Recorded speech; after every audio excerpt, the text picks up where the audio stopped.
Hello दोस्तों, आप देख रहे हैं हार्ड हिटिंग वीलॉग्स। और अगर आपको वीलॉग पसंद आए तो भाई चैनल को सब्सक्राइब करना, वीडियो को लाइक करना, शेयर करना और ज़्यादा से ज़्यादा शेयर करना। और ये चुनावों का समय है। उत्तर प्रदेश, मणिपुर, गोवा, पंजाब, उत्तराखंड, इसमें चुनाव हो रहे हैं 2022 में। और चुनावों में आप जान रहे, राजनीतिक पार्टियां मारामारी करने पर लगी हुई हैं। उसमें एक पार्टी शामिल है कांग्रेस, खासतौर से उत्तर प्रदेश में बहुजन समाज पार्टी, और जी आपकी बीजेपी, और जी आपकी कांग्रेस, और जी और दूसरी मुख्तलिफ पार्टियां हैं, बीएसपी वगैरह, सब लगी हुई हैं अपने अपने गाँव में। तो इसमें कांग्रेस पार्टी है जो, उसका पहले भी 1989 से यूपी में कुछ भी नहीं है, और ना अब होगा इन चुनाव में। 2022 के चुनाव में उनका कुछ नहीं रहेगा। लेकिन यहाँ पे जो कैंपेन की लीड कर रही है कांग्रेस की तरफ से, उनका नाम है प्रियंका गांधी वाड्रा। एक स्लोगन दिया उन्होंने, एक नारा दिया है, लड़की हूँ लड़ सकती हूँ। अब ये नारा कहाँ तक सही है और अचानक इनको कैसे याद आ गया ये नारा कि भाई लड़की हूँ लड़ सकती हूँ, और उससे पहले तो इनको याद आया नहीं लड़की हूँ लड़ सकती हूँ, लेकिन अब इनको याद आ गया भाई लड़की हूँ लड़ सकती हूँ। असल में ये नारा ये है कि भाई मेरे पति ने हरियाणा और राजस्थान खरीद लिया है, और अब मैं मुख्यमंत्री बनके यूपी को भी खरीद सकती हूँ। ये असल में नारा, लड़की हूँ लड़ सकती हूँ, और झूठ गढ़ सकती थी और गढ़ सकती हूँ। ये मतलब इनका असल में नारा है। वायदे कर रखे हैं, बड़े बड़े वायदे कर रही है कांग्रेस जो है कि भाई स्कूटी देंगे जीतने पे। तो स्कूटी देने का तो वायदा ऐसे कर दिया है जैसे कि भाई अपने अब्बा जी के पैसों से देंगी।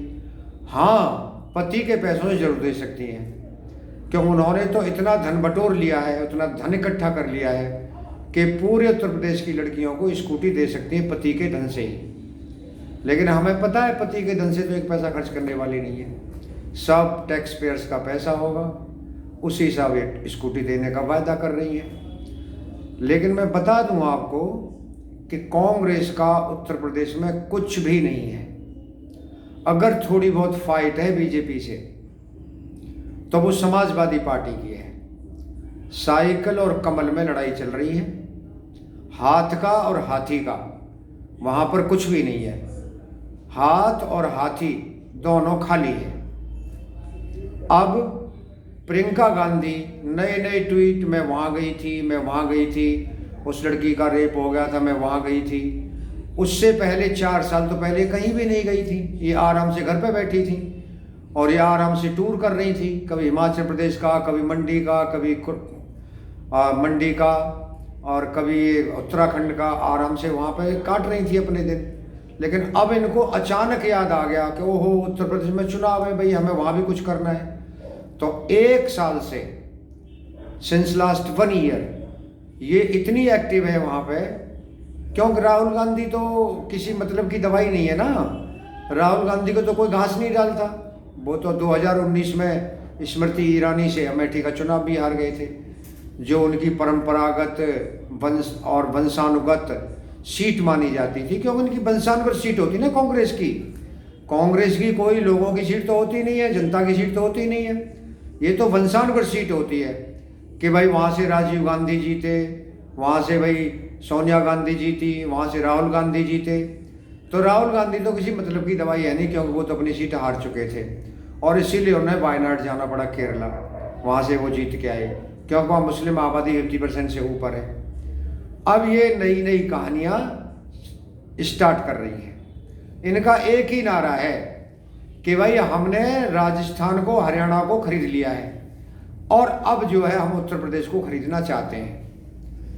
अंधाधुंध जमीनें हरियाणा में, राजस्थान में खरीद ली। कांग्रेस पार्टी की सरकारें थी वहाँ पे, यही हुड्डा चीफ मिनिस्टर था वहाँ, यही जो अशोक गहलोत है राजस्थान का मुख्यमंत्री था। कैसे कैसे इन्होंने कानूनों में फेरबदल करवा करके और किस किस तरह से वहाँ पर इन्होंने ज़मीनें खरीदी, लैंड यूज को बदला, और इस तरह मतलब जिन्होंने कमाई करी इनके पतिदेव ने। अब ये बिल्कुल इस तरह बनी हुई है जैसे कि भाई गांधी की वंशज है ये, सत्य और अहिंसा के पुजारी थे जो महात्मा गांधी, ये बिल्कुल एकदम उन्हीं की जो है लाइन में आगे खड़ी हुई है, और बिल्कुल एकदम झूठ नाम की कोई चीज़ नहीं है, सत्य और अहिंसा में विश्वास करती हैं। और इतनी बेशर्मी से, इतनी बेगैरती से मतलब झूठ बोलती हैं, और इतने कॉन्फिडेंस से झूठ बोलती हैं कि भाई सामने वाला आदमी बिल्कुल ये समझे कि भाई इस आदमी की बराबर तो, इस महिला की बराबर कोई भी सत्यवादी नहीं है। अब आप हिसाब लगा लें कि कांग्रेस का उत्तर प्रदेश में क्या है, ज़्यादा से ज़्यादा 403 में से ज़्यादा से ज़्यादा 10 सीटें, या फिर 10 और 15 के बीच में सीटें आएंगी। अगर इससे ज़्यादा आ जाए तो भाई आप मेरा नाम बदल देना। अब लड़की हूँ लड़ सकती हूँ का मतलब है असली कि भाई मेरे पति ने हरियाणा और राजस्थान खरीद लिया है, और अब मैं मुख्यमंत्री बन के उत्तर प्रदेश खरीदना चाहती हूँ। मुख्यमंत्री राहुल गांधी तो बनेंगे नहीं, हालांकि वो एक चपरासी का भी मटेरियल नहीं है कि वो चपरासी बन जाए, लेकिन मुख्यमंत्री नहीं बनेंगे क्योंकि उनकी सीट तो रिजर्व है प्राइम मिनिस्टर के लिए। तो ये बनना चाहती हैं उत्तर प्रदेश का मुख्यमंत्री, और अपने भाई को बनाना चाहती हैं ये प्रधानमंत्री देश का। अब देखेंगे भाई कब नंबर आएगा इनका, क्योंकि अभी तो वो सीट खाली नहीं है, और ना मुख्यमंत्री की सीट खाली है अभी। जब वो सीट खाली होगी तब ये बनेंगी, तब तक दोनों भाइयों को और बहनों को भाई बेरोजगारी के दिन काटने ही पड़ेंगे, क्योंकि अनएम्प्लॉयमेंट की वैसे ही समस्या है। और ये जब एम्प्लॉयमेंट की समस्या उठाती है पूरे देश में कि बेरोजगारी इतनी ज़्यादा बढ़ रही है, तो ख़ास तौर से ये अपने लिए कहती हैं कि भाई हम बेरोजगार हैं, हमें रोजगार दो, हमें मुख्यमंत्री बनाओ, भाई को प्रधानमंत्री बनाओ। इसीलिए ये बेरोजगारी ने दिखाई दे रही है। तभी तो ये बार बार कहते हैं भाई बेरोजगारी है देश में, अर्थव्यवस्था यूं हो गई। तो ये अपने रोजगार की बात कर रही है हकीकत में। यार जनता समझ रही है खूब अच्छी तरह किसकी बात कर रही है, आप समझ गए। इसीलिए लड़की हूं लड़ सकती हूं पे विश्वास मत करना। मैं अपनी बहनों से, अपनी माओ से, अपनी बेटियों से मैं कह रहा हूं कि भाई लड़की हूं लड़ सकती हूं, ये नारा इनका अपने लिए है, ये आपके लिए कुछ ही भला करने वाली नहीं है। इसीलिए आप देख लेना, वैसे आपकी मर्जी है, क्योंकि वोट बादशाह है आपका, आप जहां चाहें वहां डालें, लेकिन चुनाव देखकर ही करना। लड़की हूं लड़ सकती हूं पर चुनाव मत करना, क्योंकि ये अपनी बेरोजगारी दूर करना चाहते हैं। भाई अगर आपको वीडियो पसंद आया हो तो आप भाई इसे लाइक करना, ज़्यादा से ज़्यादा शेयर करना, और चैनल को सब्सक्राइब जरूर करना। और जो भी आपकी कमेंट हो, अच्छी हो बुरी हो, all comments are accepted, all comments are welcomed. इसीलिए आप कमेंट करें, शेयर करें, चैनल को सब्सक्राइब करें, और एक लाइक तो बनता है भाई। बहुत बहुत धन्यवाद।